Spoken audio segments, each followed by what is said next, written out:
Today we have an interesting topic. We're going to be talking about our campus evacuation planning, what that looks like, what it entails, why we would ever need to evacuate campus. And with us today is our expert on the topic, Lieutenant Brian Thomas of Campus Police and Public Safety. And first of all, welcome to our program today. And we're going to get into some details that I think are important for everybody to know, and specifically where they fit in as members of the campus community in the evacuation plans that are actually in place. So I hope that what we'll get out of this conversation is sort of a raising of a level of awareness of the people who are part of the university community.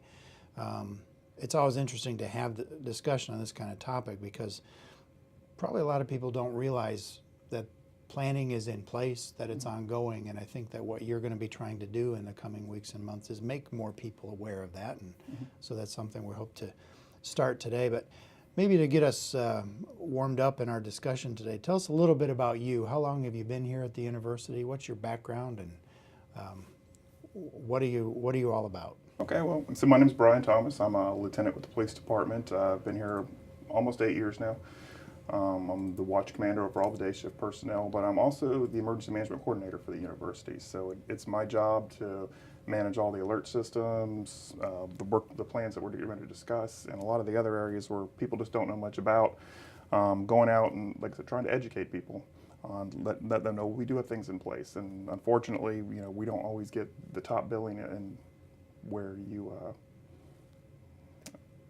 we don't always get top billing, where what's important to everybody else, but we are going behind the scenes and, like I said, and making sure everybody knows how they can be safe, what we're doing to make them safe, and what else we have going on right now. And that concept of how to be safe and what it means to be safe, and in the 8 years that you've been here, that's changed, hasn't it? It's changed considerably. I mean, we've had Virginia Tech and Northern Illinois and a number of other things, high-profile incidents that have brought a lot more attention to campus safety that a lot of people didn't think of before that. And I think it's certainly at the forefront of the minds of the people who work here on campus at any given time, but also much more so on the minds of the parents and the students that they're sending here to be a part of this university community. And we had Chief Baker on a few weeks ago, and we talked in detail about what safety means and what people can do to be safe on campus. But what's your assessment of UNC Charlotte in the 8 years that you've been here in terms of keeping up with what it means to be safe, and are we a safe campus?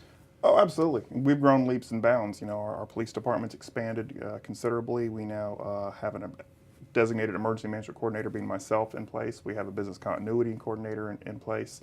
A lot of things that we didn't have that time, like I said, and these plans they're a culmination of all those efforts that we've been making to give us plans that we didn't have at one point.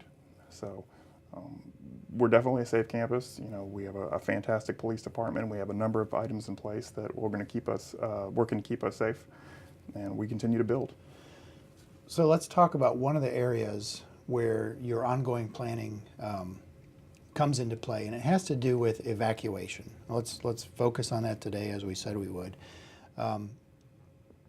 Why is it important to have an evacuation plan for a campus community that is essentially a small city unto itself?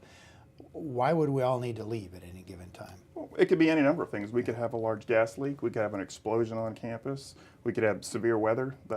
Or, of course, worst case scenario, we could have an active shooter scenario where we may need to get people off campus. We have over 26,000 students now. You top in a couple thousand faculty, staff members, visitors. And if they all try to leave at one time without any rhyme or reason, we're going to have a giant mess. So that was the whole point of putting the evacuation plan together, is saying, how do we safely get, in an organized manner, everybody off using all of the means available to us? Have there been lessons learned, or even learned the hard way, from some of the tragedies that you cited real quickly earlier? The things that we're relatively familiar with over the last decade or so, those standout horrible events that have happened on some campuses or at schools, when it comes to the role of effective evacuation, the role that needs to play in responding to an emergency. What have we learned from some of those other cases? I think, you're just getting at lessons learned. As how, do we have a plan for everything that could possibly go wrong? No. What we try to do is have one plan that covers as many possible ways as things can go wrong as possible. And you've seen that in other campuses where they haven't had a plan for after the event. You have a plan for responding to the event, and you have a plan for whatever may go wrong at that point. But afterward, what do you do now? How do we get the students to safety? Where do they go? Where's the best place to move them to? Where's a safe place for them? And we try to, incorporate all of that into our plans.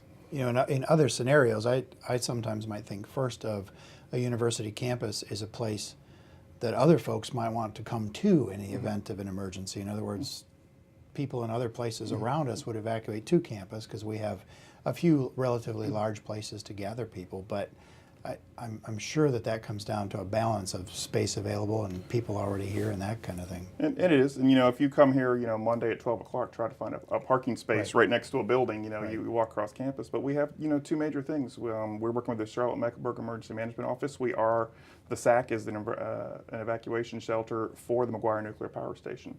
So should there be an emergency out there and not necessarily one here on campus, we would have to bring those people in, make room for them in the SAC. Of course, you have to worry about, again, how are you going to bring them in versus getting people off campus. And the same thing, a closed pod, which is a point of dispensing, where if you look at like H1N1 from a few years ago, we may need to give a large amount of people a vaccination or something of that nature. And of course, the university's buildings, the size and structure that they are and the parking that we have available, this is just a reasonable place for them to come to. And again, we want to be a good community partner. We ask a lot from the county and the state, and we want to make sure we're doing our part to give back.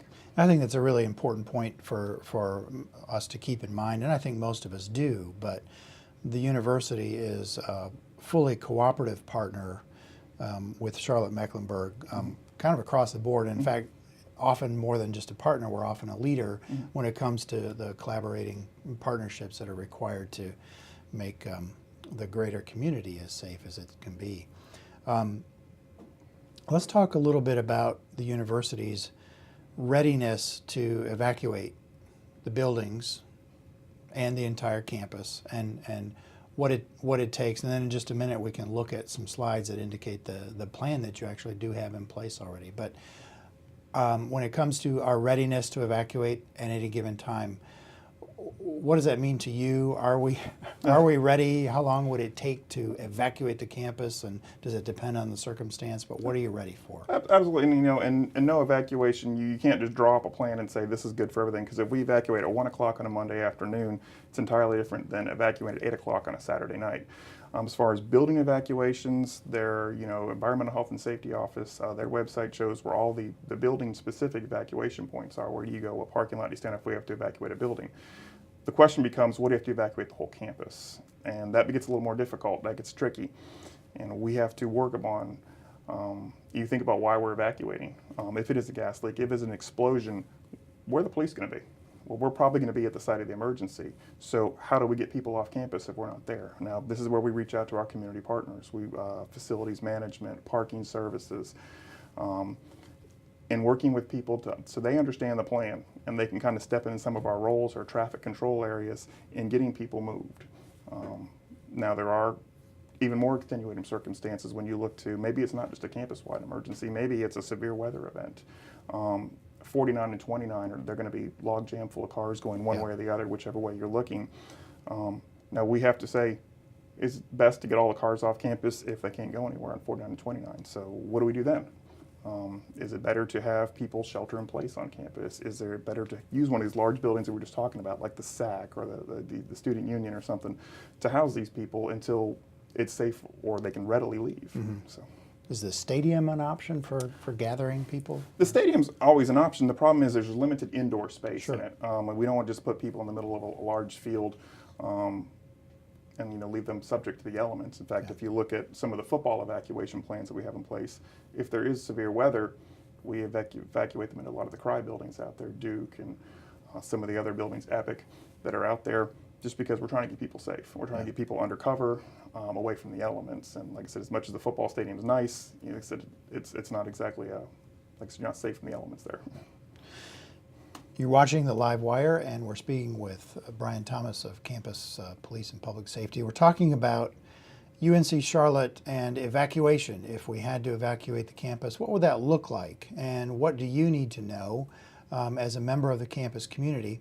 And in just a moment, we're going to take a look at the way the campus is zoned and how you've developed a system to deploy if needed. Let's go to the slides and we'll talk about some of the main points that we want to keep in mind when we're talking about the way you have divided campus.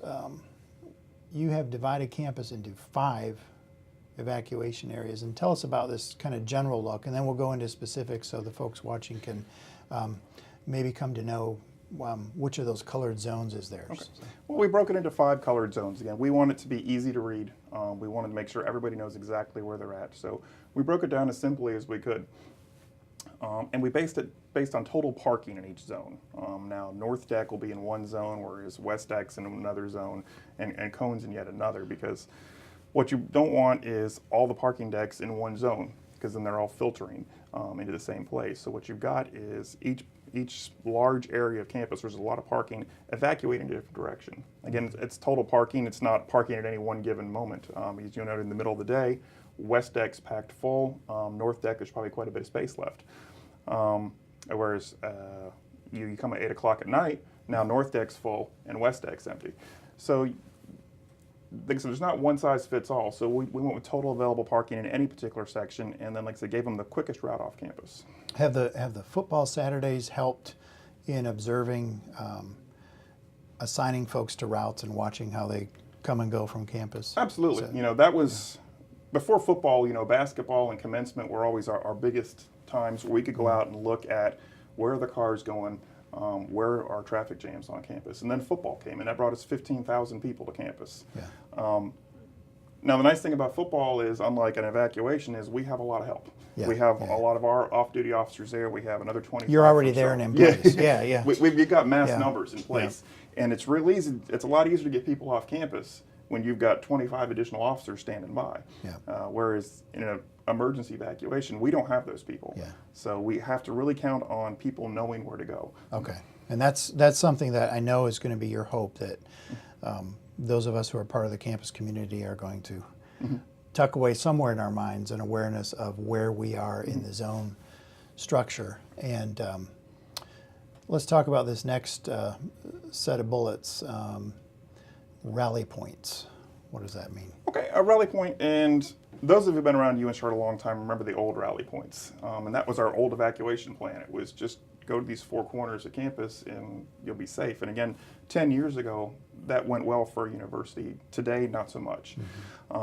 We want to have places where we have a lot of students who can't get off campus. Either they may have a disability, or we have a large international student population where they may not have a car, they may not have any place to go. What do? So we created 4 spots on campus, and all near the edge of campus that we like to call pickup spots or assembly points. And we want these people, if they're able-bodied, to go to these points, and which point they can be accounted for, and we can figure out what our next plan of action is. Now, this is where we look to our community partners, housing and student life and the others, to help pick them up from there and move them to a safe place. But in the meantime, we want to make sure they're accounted for at the edges of campus, because if they do have someone to come pick them up, we don't want that person driving to the center of campus where the emergency may be. We want that person going to an edge of campus, pick them up, and take them away from campus, which expedites the process of getting people off campus. Okay. And you are working toward the day when we actually have a color-coded, essentially navigation system across campus. And this slide represents, as I understand it, what is right now more of a prototype, but you're heading in this direction, right? We'll have colored routes. Absolutely. We're looking to let people know, not just during an evacuation, but before an evacuation, where do you go? And we're hoping that they'll see these signs every day. And then if the day comes that we do have to evacuate, they'll say, okay, I remember seeing that sign. This is the way I should go. But if they haven't seen the signs before, they're showing the shortest route off campus. And again, we want people following the signs because they're broken down by available parking. We don't want everybody going through the red zone or everybody through the blue zone, because each of the 5 sections leads to a major thoroughfare off campus. So in just a moment, when we look at these zones and start to understand more clearly the color coding, are you saying then that, say for instance, I know by virtue of where my office is, where I spend most of the day, hypothetically speaking, I'm in the red zone. So if I'm in the red zone when it comes time to evacuate campus for whatever reason, I follow the route that's marked red. Absolutely. That's how that works. Okay.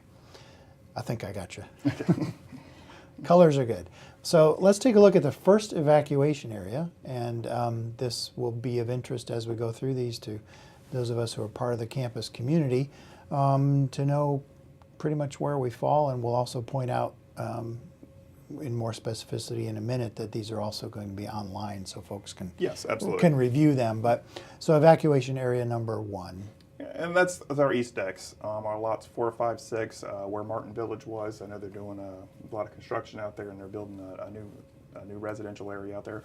But these all lead, of course, East Deck 2 naturally feeds out the back to University City Boulevard, but we want everybody else going out through the John Kirk exit. And of course, again, leading people away from campus.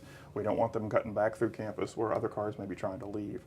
But this is the whole east side of campus. It's got Cato, Fretwell, a lot of our academic areas, and like I said, some more of our housing areas, just leaving that direction. And if you look at lot 4A over there, you see the yellow cross. That is one of our rally points, our assembly points. That's where we want people to go if they can't leave campus on their own. Got it. So if you're in that area and you have to evacuate and you can't get off campus, get over there. Got it. Okay. So evacuation area number 2. Okay, and area 2 is kind of where we're at right now. It's Atkins Library, it's the Belk Gym, it's the SAC, it's the Cone Decks, and the West Deck. And that's kind of our west side of campus. And we're looking at how do we get these cars off campus with minimal interference. So we're running them down Cameron Boulevard, and now what used to be Toby Creek's now Alumni Way, which takes you out to Harris Boulevard. And also some of it feeds out to the main entrance through Broderick Boulevard.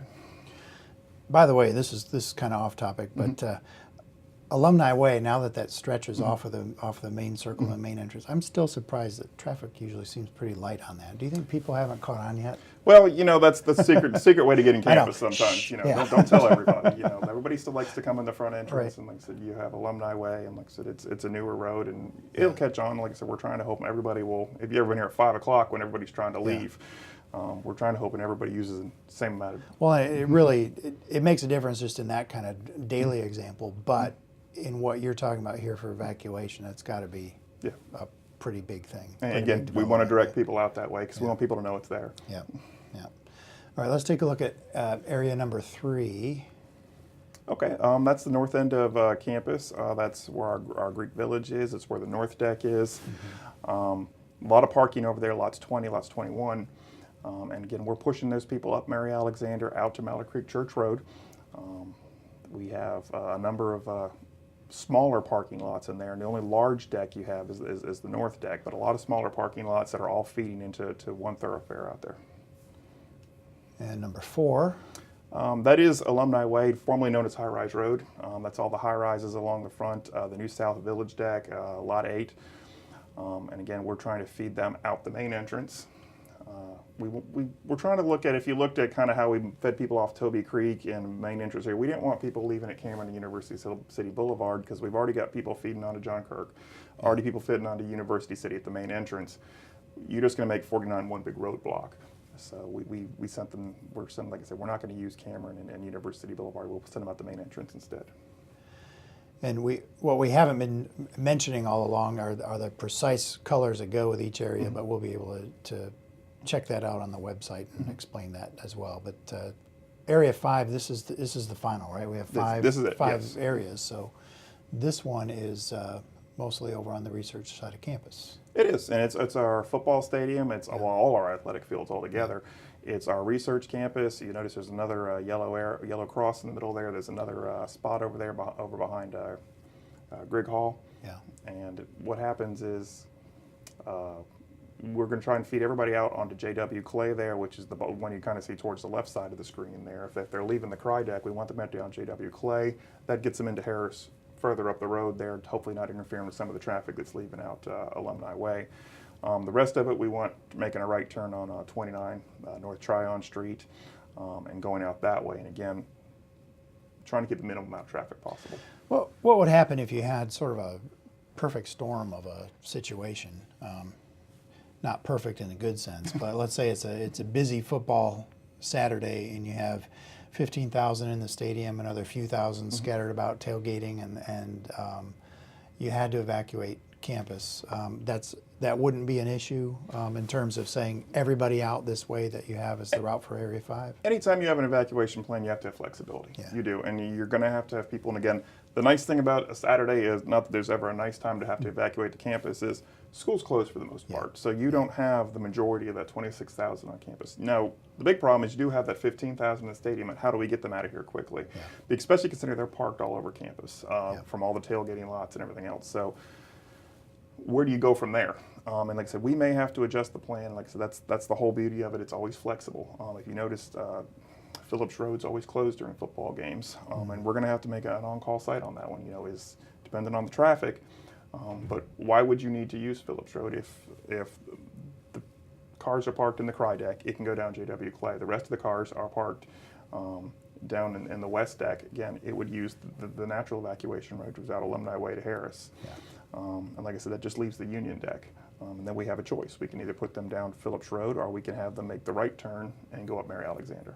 And that stay put zone for Area 5 is... Yeah, it's just outside Grigg Hall. It's a little hard to tell on this map, but like I said, there's a parking lot over there, and again, if the weather gets bad, we could put somebody in Grigg or something like that. I know that's not ideal, but you know, we're not going to leave people out in severe weather. Sure. All right. Well, I just jumped to the end of the slides there. So, on that note, and we'll point out in a moment where folks can go to take a closer look at that map themselves online. But let's talk a little bit about readiness for evacuation, and what does our university police force do to train itself and prepare itself, and then obviously what you're starting to do now increasingly is inform the rest of us what we need to know about this.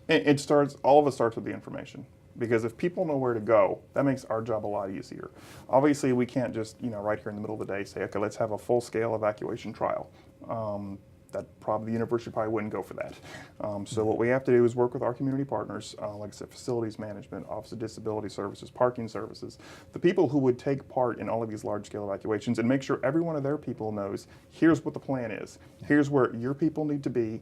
We're working on getting barricades. We talked about the signage.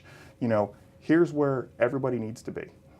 Like I said, because the police may very well be at the site of the emergency. And again, if it's severe weather, the police may be out there directing traffic. But again, if you have an explosion or something like that, the police may not be able to assist. So it's not just a police department training issue, it's a campus-wide training issue. And again, the more students and faculty, staff understand that these are the routes they need to take, the faster this is going to move and the smoother this is going to run. You mentioned the idea of a drill. Is it just not feasible to try it?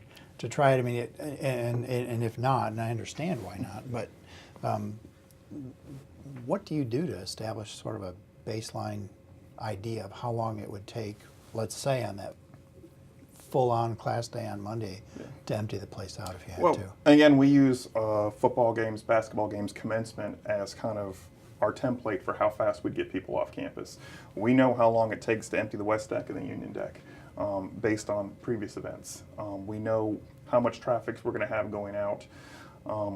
There are some unknowns. We don't know how long it's going to take to empty a full East deck or North deck.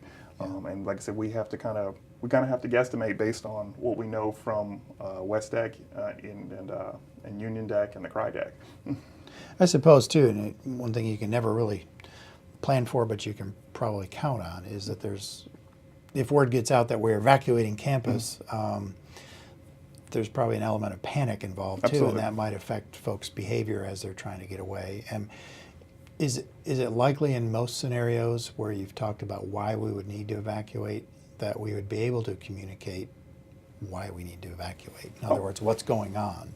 Absolutely. Like I said, we've come up with a series of issues, ways of communicating. And of course, we have the website alerts. You always see the big yellow banner whenever school's Right. closed due to severe weather. We also have a new product called Alertus that we're very, very proud of. And again, you can see that on the new emergency management website. And that's Why don't we put up the website now, and we can just kind of talk through that, and with the understanding that this is. If you'll touch on the alert systems tab on the left, Okay. it'll pop open all of our different methods of Sure. talking to people. And again, this is emergency.unc.edu.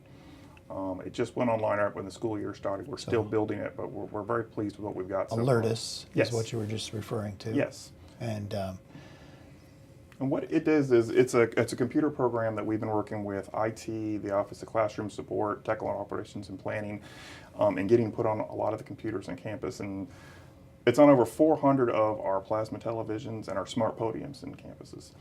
It's also just got rolled out in October on with the new Microsoft rollout. It's been put on over 5,000 desktop computers. And what it is a program that if we push an emergency message, it takes over your screen. It'll pop up, and of course, if you want to decline it, there is a way to get rid of it. But we wouldn't push it unless it was an emergency. And it says, look, here's what's going on. Here's what we need you to do. And it's a lot more efficient than a lot of other methods. A lot of people talk about text alerts. Well, that's great and all, but you walk into a classroom, what's the first thing your professor tells you to do with your phone? Turn it off. right. Similarly, a text alert, you only got 140 characters to talk to people, and that usually isn't giving a very thorough message. So like I said, we're trying to push it out through the university systems. We have the wheel and alert siren, as you see up there, and of course the website alerts. And this is also where you go to sign up for alerts. I think just like every other aspect of communication, that there's no new single amazing way to cut through through the clutter. So really, you're talking about a scenario where you just keep expanding the arsenal. Everything's a system. Everything's a piece of the system. Everything has something good and something bad about it. If you look at the sirens are great for outdoor audiences. Yeah. But if you're indoors, you're probably not going to hear it much. Right. Text alerts, again, they're great if you're just wandering around with your phone and it gets. But again, you've only got 140 characters to talk to somebody. If I try to give you a really long text, you're going to get a 3-part text. And anyone who's ever gotten text before knows you may get them out of order, or you may not get one piece, or the last thing you want is to give somebody a half a text. Alertus is great in the classrooms. It just is in academic buildings. Talk a little bit though about the text alerts. If somebody wants to opt in and haven't already, what do they need to do? Absolutely. You can either sign up for alerts here or on the emergency management homepage and just click on that big phone there. Right there. And there's a way it works through your 49er Express account. It's something that we kind of got online this year. It used to be you went to a third-party site and you signed up there, and we kind of had this mass number of phone numbers, and if your phone number changed at some point of the year, you had to go sign up again. And of course, we may not have to, and we wouldn't take your old information out, so there'd be 2 of you in there. Sure. And now we're sending text alerts to phones that no longer are in service. What this has done is it's working straight through Banner and your 49er Express account. When you change your information in Banner or your 49er Express, it automatically feeds our emergency alert system, so it updates your phone number. Which means we don't have old information. As people leave the university, and their Banner accounts cut off, it cuts them off as well. Yeah. But there's places for faculty, staff to sign up. There's a place for students to sign up because it's slightly different because their Banner accounts are a little bit different. There's also a place for parents and other community members to sign up. It's just kind of a third-party source where we can also bank their information as well if they'd like to receive a text alert. Is there any downside to that system of information, or have we seen anything come up in situations where we have to deploy some of these that involve maybe a little bit of information that then snowballs into misinformation in our increasingly viral world? What kind of concerns do we have? And that's what's changed over the last few years. Yeah. And if you look at the Virginia Tech tragedies and this and the other, a lot of times the students got on social media and they were out ahead of the press, and they were out putting information out that the university wasn't ready to release yet. And that's just the world we live in. It's technology. It's instant information. We have to be ready to be out in front. We have to get messages out, because if we don't put the message out, somebody else is going to, and there's no telling whether or not it's going to be true or not. Yeah, and the expectation is increasingly one that says we've got to hear something Yeah. pretty much right away. Absolutely. And again, if we're not telling them, then they're getting it from a source that's not nearly as credible, and like I said, that can lead to problems. Yeah. Well, and that is the world in which we're living, and I think that what we've done here today is to start a conversation that we're going to want to continue in the coming weeks even, and in the coming months. And I know that as we move closer to winter and into the coming calendar year, you are going to be doing more to get folks to sign up, opt in for the alert system, Absolutely. and become more aware of Alertus, and the detail that we really zeroed in on today, which is the campus evacuation plan. What would be great would be to come back and maybe knock off a few of these others in the kind of detail that we just gave to the evacuation plan. So if Be that's, happy to. that would be really, really good, I think, to continue the conversation.